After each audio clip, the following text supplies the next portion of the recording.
Sir कि हमारे देश में क्रांतियां क्यों नहीं हो पाती हैं? क्रांति तो तब होना जब मैं कहूं कि मुझे मेरे ऊपर कोई चाहिए ही नहीं जो शोषण करता हो, राज करता हो। Too religious to revolt. एक आदमी है, उसकी जिंदगी बर्बाद है, पर फिर भी वो क्रांति में उठेगा नहीं। पूछो क्यों? क्योंकि उसने मान लिया है कि उसकी बर्बादी उसके पूर्व जन्म के बुरे कर्मों की वजह से है। क्रांति कैसे करेगा वो? भारत ही है जिसने सबसे पहले आत्मा के सामने सर झुकाया था। हमने अपना आत्मसम्मान बहुत गिरा दिया है, हम बहुत जल्दी बिक जाते हैं। भारत को वास्तविक धर्म चाहिए। भगवान बुद्ध, भगवान महावीर हमसे क्या कहना चाहते थे? सिखाना पड़ेगा। क्या हो गया था हिंदू धर्म को कि सिख गुरुओं को एक नई धारा ही खोलनी पड़ी। जब भीतर घुटने टेक दिए तो बाहर ऐसे मुट्ठी नहीं तान पाओगे। क्रांति की तो नन्ही सी कोपल को और कली को वहीं पर कुचल दिया गया। किसी ने सवाल नहीं पूछे, सबने बस माना। आचार्य जी नमस्कार। मेरा नाम अश्विनी कुमार है और मैं भारतीय कृषि अनुसंधान परिषद में एक प्रशासनिक अधिकारी के रूप में कार्यरत हूं। आज का मेरा प्रश्न है सर कि हमारे देश में क्रांतियां क्यों नहीं हो पाती हैं, और जो कुछ लोग क्रांति करने के लिए उतरते भी हैं तो या तो उनको दबा दिया जाता है, कुचल दिया जाता है। जिन लोगों के लिए वो उतरते हैं वही उनके खिलाफ हो जाते हैं। और सर कई मामलों में जो क्रांतिकारी उतरे भी उनका मकसद कुछ और होता है, शायद वो अपना मकसद छोड़ देते हैं। तो ये क्या है सर, ऐसा क्यों होता है हमारे, और खासकर भारत में ऐसा हुआ है सर? हमें उन जगहों को देखना पड़ेगा जहां क्रांतियां हुई। ठीक है? फ्रांस, अमेरिका, रूस, चीन। जिसको आप क्रांति कह रहे हैं, जो सड़कों पर होती है, वो सबसे पहले आदमी के भीतर होती है। भीतर होगी वो क्रांति तो सड़क पर होगी, नहीं तो सड़क पर नहीं हो सकती। और भीतरी क्रांति क्या होती है? यूरोप के कई देशों में क्रांतियां हुई, पर उससे पहले वहां एक भीतरी क्रांति थी जो कहती थी हम मानेंगे नहीं, हम मानेंगे नहीं, मानेंगे नहीं। Reformation, renaissance, revolution. तो पहली बात क्या थी? हम मानेंगे नहीं। बाहर आपको आपका दमन होता है वो दिखाई देता है, पर आपको ये नहीं दिखाई देता कि आपका पहला जो दमन है वो भीतर हुआ है। और भीतरी दमन पता है क्या होता है? दमन माने सप्रेशन। भीतरी दमन होता है जब आपको कुछ मानने के लिए मजबूर कर दिया जाता है धर्म, परंपरा, संस्कृति द्वारा। और जहां इन ताकतों का जितना ज्यादा जोर होगा वहां उतना ज्यादा भीतरी दमन होगा। जहां भीतरी दमन जितना ज्यादा होगा वहां बाहरी दमन को जनता उतनी आसानी से स्वीकार कर लेगी। क्रांति तो तब होना जब मैं कहूं कि मुझे मेरे ऊपर कोई चाहिए ही नहीं जो शोषण करता हो, राज करता हो, हक चलाता हो। यही तो क्रांति है। मुझे नहीं चाहिए। अब वो जब मैंने भीतर ही किसी को अपने ऊपर राज करने दिया है तो मैं बाहर क्या क्रांति करूंगा? भीतर ही मैंने राज करने दिया है। भीतर हम राज कैसे करने देते हैं समझिएगा। ये जो भीतर है ना, इसको चेतना बोलते हैं, कॉन्शियसनेस। और इसका स्वभाव होता है जानना। क्या होता है स्वभाव? जानना। हम छोटे थे तब से हमें जानने के लिए प्रेरित करा गया है या मानने के लिए? मानने के तो लिए। क्रांति कि तो नन्ही सी कोपल को और कली को वहीं पर कुचल दिया गया। मानो ना, अब तुम क्या क्रांति करोगे? जब तुमने भीतर ही घुटने टेक दिए हैं तो तुम बाहर क्या विद्रोह करोगे? हमारा भारत में जो आंतरिक जीवन होता है, आप देखिए ना कैसा होता है। हर बात तो आप मानते हो। और जहां कहीं क्रांतियां हुई हैं पूरे विश्व में, वहां उन्होंने सबसे पहले ये कहा है हमें मानने को जो तुम मजबूर कर रहे हो हम नहीं मानते। यूरोप ने विद्रोह करा सबसे पहले चर्च की सत्ता के विरुद्ध। जैसा धर्म चला आ रहा था, लोक धर्म, उसके विरुद्ध भीतरी विद्रोह करा, तब जाकर के सड़कों पर खून बहा। और अगर भीतरी विद्रोह नहीं हुआ है और आप सड़क पे क्रांति करने गए हो तो क्रांति निष्फल जाएगी, बल्कि वो क्रांति उल्टी पड़ जाएगी। हम भीतरी विद्रोह नहीं कर पा रहे हैं क्योंकि भारत बहुत ज्यादा पारंपरिक देश रहा है, बहुत ज्यादा। और मान्यताओं, धारणाओं, परंपराओं, प्रथाओं, रूढ़ियों, अंधविश्वासों, इन सब के नीचे दबा हुआ है। देखो ना, जो अंधविश्वासी है वो क्या क्रांति करेगा? उसने तो अपने भीतर ही अपना शोषक बैठा लिया है, वो बाहर वाले शोषक के खिलाफ क्या क्रांति करेगा? अंधविश्वास का मतलब यह है कि इन्होंने मुझसे आकर के बोला फलानी बात मानो और मैंने मान लिया। ये मेरे ऊपर चढ़ गए, बोले फलानी बात मानो, मैंने मान ली। तो यहीं पे तो मैंने घुटने टेकने की शुरुआत कर दी ना। जब यहां घुटने टेक दिए तो बाहर लड़ाई क्या लड़ोगे? भारत के बारे में कहा जाता है Bharat too religious to revolt. इतना ज्यादा धार्मिक देश है कि यहां क्रांति कभी होने नहीं पाएगी, क्योंकि आपने बहुत बातें मान ली हैं। एक आदमी है, उसकी जिंदगी बर्बाद है, पर फिर भी वो क्रांति में उठेगा नहीं। पूछो क्यों? क्योंकि उसने मान लिया है कि उसकी बर्बादी उसके पूर्व जन्म के बुरे कर्मों की वजह से है। क्रांति कैसे करेगा वो? उसने तो मान ली ना कोई बात, उसको बता दिया पंडित जी ने बैठा करके कि ये जो तू गरीब है और जो तुझे इतना सब सहना पड़ रहा है, तेरा शोषण हो रहा है, वो इसलिए हो रहा है क्योंकि तू पिछले जन्म में बहुत गंदा आदमी था। उसने मान लिया। वो क्रांति करेगा कभी? करेगा क्या? महिलाएं हैं, उनको मनुष्य तो माना ही नहीं गया, और 100 तरीके की बेवकूफियां और बदतमीजियां वो बर्दाश्त करती हैं दिन भर, जिंदगी भर। और क्रांति तो छोड़ दो, जो व्यवस्था चली आ रही है पुरानी, उसको बदलने की कोशिश करो तो महिलाएं ही सबसे पहले उठ के मुंह नोच लेती हैं। मुझसे पूछिए, हाँ ये महिलाओं का दुश्मन है। क्यों? ये कह रहा घर में मत बैठी रहो, इसे हमारे आराम से तकलीफ है। तुम पागल हो गई हो? मैं तुम्हें बाहर की खुली हवा, वहां सांस लेने के लिए, उड़ने के लिए भेजना चाहता हूं। वो नारे लगा रही है। एक तो बोली इनको नेशनल कमीशन ऑफ वुमेन में ले जाएंगे, बहुत लिबरेशन की बातें करते हैं, ये हमारा घर छुड़वाएगा। वो यहां से पूरी तरह से परास्त है। वो बाहर क्या कुछ करके दिखाएगी? पहले क्रांति मन में आती है, फिर समाज पर छाती है। और हमारे मन की क्रांति को, जो हमने धर्म के विकृत संस्करण पकड़ रखे हैं, उस क्रांति को कुचल दिया है उसने। भारत का धर्म मूलतः बोध का धर्म है, जानने का।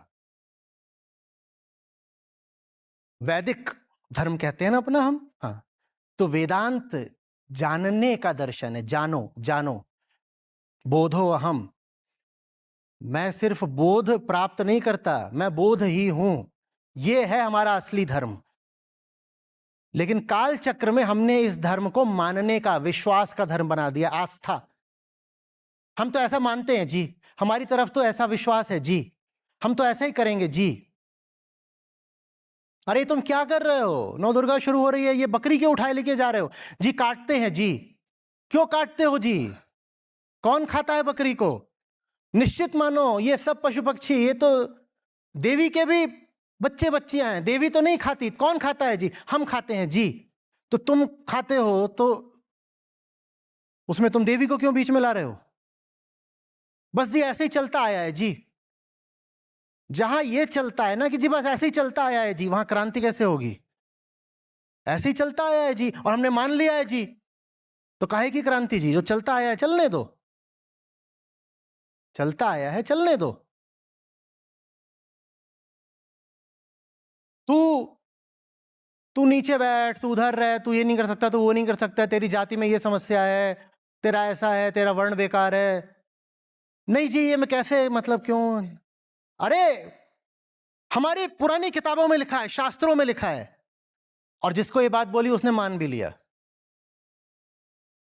उसने मान लिया। उसने नहीं कहा कि मैं जाकर के पढ़ना चाहता हूं उपनिषद, मुझे प्रस्थान त्रयी के पास जाने दो, मुझे थोड़ा वेदांत सूत्र देखने दो, मुझे सांख्य योग देखने दो, मैं जानना चाहता हूं कि जो हमारा षड दर्शन है उसमें कहां पर जाति का उल्लेख है और कहां ये सब बातें हैं। न्याय वैशेषिक मुझे बताओ, कहां सांख्य योग बताओ मुझे, कहां ये? उसने भी नहीं पूछा, जिसका शोषण हो रहा है उसने भी नहीं पूछा कि तुम बोलते हो शास्त्रों में लिखा है जी, कहां लिखा है जी? कहां लिखा है? कहां लिखा है? हम तो दर्शन को मानेंगे, हम श्रुति को मानेंगे। दर्शन में दिखा दो कहां लिखा है, और श्रुति में दिखा दो कहां, कहीं नहीं लिखा है। कुछ स्मृतियों में लिखा होगा। किसी ने सवाल नहीं पूछे, सबने बस माना। और मानने का मतलब ही होता है कि भीतर घुटने टेक दिए। जब भीतर घुटने टेक दिए तो बाहर ऐसे मुट्ठी नहीं तान पाओगे। बाहर की मुट्ठी तने, उसके लिए पहले भीतर मुट्ठी तननी चाहिए, और वो हम तनने नहीं देते। छोटा बच्चा होता है, अंकल जी को नमस्ते करो। अंकल जी एकदम दुनिया के सबसे बड़े छछूंदर, और तुमने उसका नमन करवा दिया छछूंदर के आगे। ताऊ जी के पांव छुओ, और ताऊ जी खतरनाक किस्म के काहिल, आलसी, गंवार, जो जो उनको उपाधियां दी जा सकती हो, और वो इतना सा है अभी, वो आप पर आश्रित है, आपने जबरदस्ती करके उससे ताऊ जी के पैर छुआ दिए, उसकी रीढ़ झुक गई ना, अब वो रीढ़ सीधी कैसे करेगा बोलो? तुमने गलत जगह तुमने अपने विशेषाधिकार का दुरुपयोग करा है। तुम माँ बाप हो, तुम्हारी चलती है उस पे, तुमने जबरदस्ती चलाई है, उसको कहा यहां झुको, ये मानो, ये मानो, वो मानो। अच्छा, मंदिर के सामने निकल रहे हैं, भगवान जी को जय बोलो, तुमने उसको अर्थ बताया भगवत्ता का? तुमने कुछ पूछा? तुमने उसके मन में एक बात बैठा दी कि भगवान जी कुछ होते हैं, क्या होते हैं, क्यों होते हैं, कैसे पता, क्या जाने, किसने बताया? कोई सवाल नहीं, कोई जवाब नहीं, बस ऐसे करो।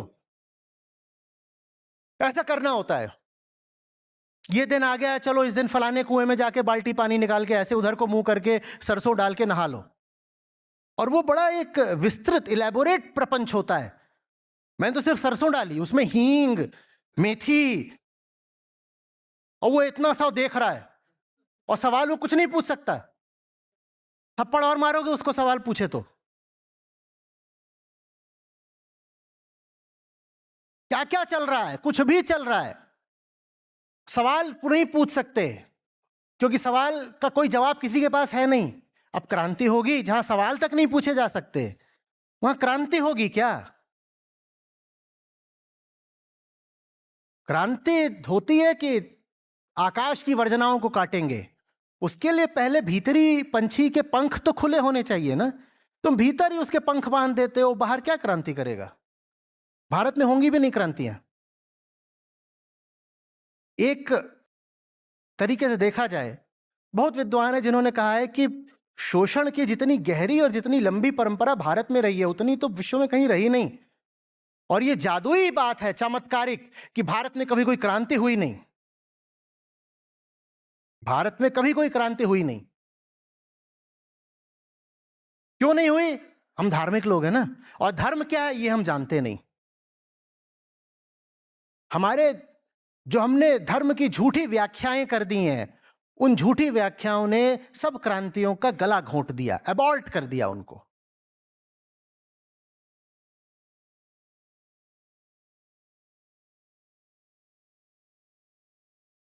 समझ में आ रही है बात? अब लिख दिया गया कहीं किताब में, राजा ईश्वर का प्रतिनिधि होता है, तो अब राजा जो कुछ करेगा मानना पड़ेगा ना। राजा अत्याचार करे तो कोई बात नहीं, क्योंकि राजा कौन है? ईश्वर का प्रतिनिधि है। पति परमेश्वर होता है, अब पति ने चांटा भी मार दिया, लात भी मार दी, तो परमेश्वर ने मारी है, प्रसाद समझ के ग्रहण कर ले। पूछ ही नहीं रहे हो, ये खैनीबाज, ये परमेश्वर का प्रतिनिधि है।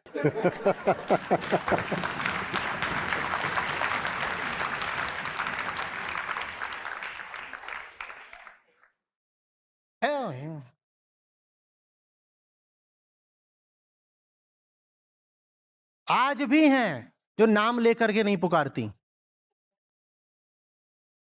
और कहने को तो बोलते हो कि अरे वो तो हम समवयस्क हैं, हम उम्र हैं, बराबरी का रिश्ता है।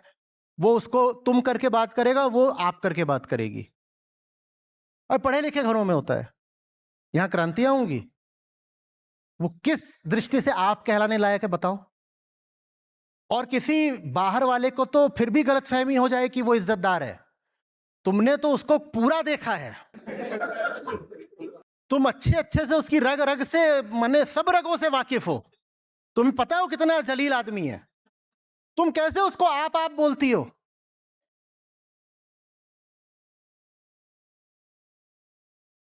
पर नहीं चलता है। अब क्रांति होगी, ठीक लग रही है कुछ बात? ऐसा ही है ना जी सर। बाहर बाहर से लोगों को प्रेरणा देने से, या भड़काने उकसाने से कुछ नहीं होने वाला।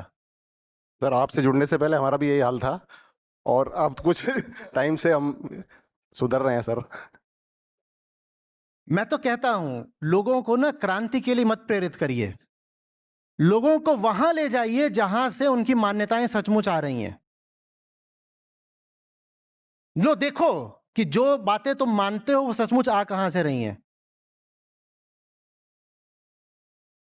हमारा गीता समागम चल रहा है, तो उसमें बीच बीच में हम गीता उनके सामने रख देते हैं और मनुस्मृति सामने रख देते हैं। कहते हैं तुमने गीता बहुत पढ़ ली, 100 सत्र कर लिए गीता के, लो अब मनुस्मृति पढ़ो। तब चीख पुकार मचती है, हाय हाय ये क्या दिखा दिया, अरे तुम्हारे व्यवहार का रेशा रेशा उसी किताब से आ रहा है और तुमने वो किताब आज तक पढ़ी भी नहीं, तुम उस किताब को जी रहे हो।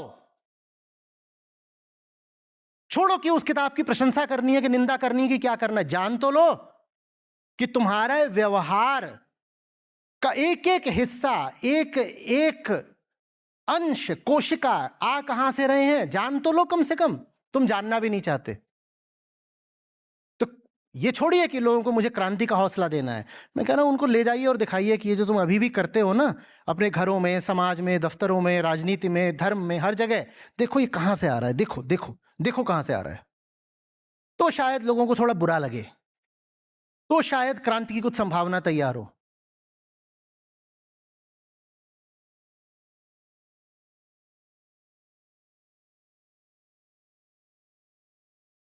आप हैरत में पड़ जाएंगे जिस व्यवहार को, मान्यता को, जिसको आप सामान्य साधारण मानते हो ना, आप सोचते हो तो नेचुरल है, ऐसा होता ही है। खासकर जो भारतीय स्त्री का स्टीरियोटाइप चलता है, भारतीय माँ ऐसी होती है। अरे भारतीय माँ वैसी पैदा नहीं होती है, तुम उसे वैसा बना देते हो, उसके जीन्स में थोड़ी कुछ अलग है। एक जगह कहीं पर था और ये एकेडमिक एक्सरसाइज चल रही थी, Indian mother versus American mother, जैसे कि अटलांटिक पार करके जीन्स बदल जाते हैं। क्या दिखा रहे हो, ये साफ क्यों नहीं बताते हो कि एक को दूसरी मानसिक खाद खुराक डाल दी गई है और दूसरे को कुछ और डाल दिया गया है। ये इंडियन मदर क्या था, नहीं भारतीय मां तो ममता से भरी होती है, तुम्हें तो ममता शब्द का भी अर्थ ना पता हो। जिन बातों को आप कहते हो ये तो नॉर्मल ही हैं, वो नॉर्मल नहीं है। समझो वो बातें कहां से आ रही हैं। वो तुम्हारे मन में कूट कूट के चुपचाप धोखे से भरी गई हैं, या तो धोखे से या अज्ञान में भरी गई हैं। हमें बड़ा ये नॉर्मल लगता है। अब हस्बैंड वाइफ जा रहे होंगे, वाइफ थोड़ा एक कदम पीछे ही चल रही होगी, तो नॉर्मल बात है, इसमें क्या है, इसमें तो कुछ असाधारण तो मुझे लग नहीं रहा। ये लिखा हुआ है, ये रिटन में है, लिखित में है, पत्नी एक कदम पीछे चलेगी, इसलिए पीछे चल रहे हो। और आपने वो किताब कभी पढ़ी भी नहीं जहां ये लिखा है, लेकिन फिर भी आप उसी किताब को जी रहे हो।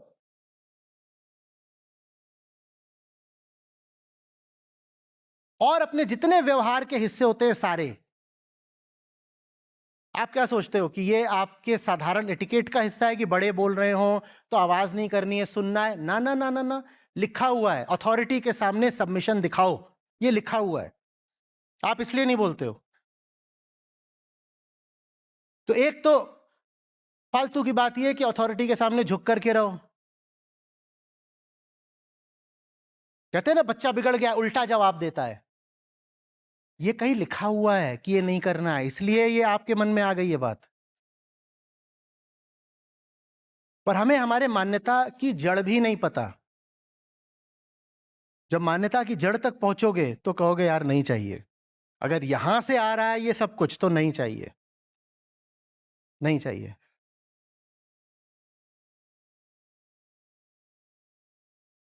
और फिर एक सम्मान भी पैदा हो पाएगा वास्तविक धर्म के प्रति। उसके बाद उपनिषदों को यहां रख पाओगे, उसके बाद समझ पाओगे कि धर्म और संस्कृति बहुत अलग अलग चीजें हैं, कि धर्म और लोकधर्म बहुत अलग अलग चीजें हैं, कि दर्शन और मान्यता बहुत अलग अलग चीजें हैं। उसके बाद भगवत गीता का सही अर्थ समझोगे और कुछ सम्मान दे पाओगे।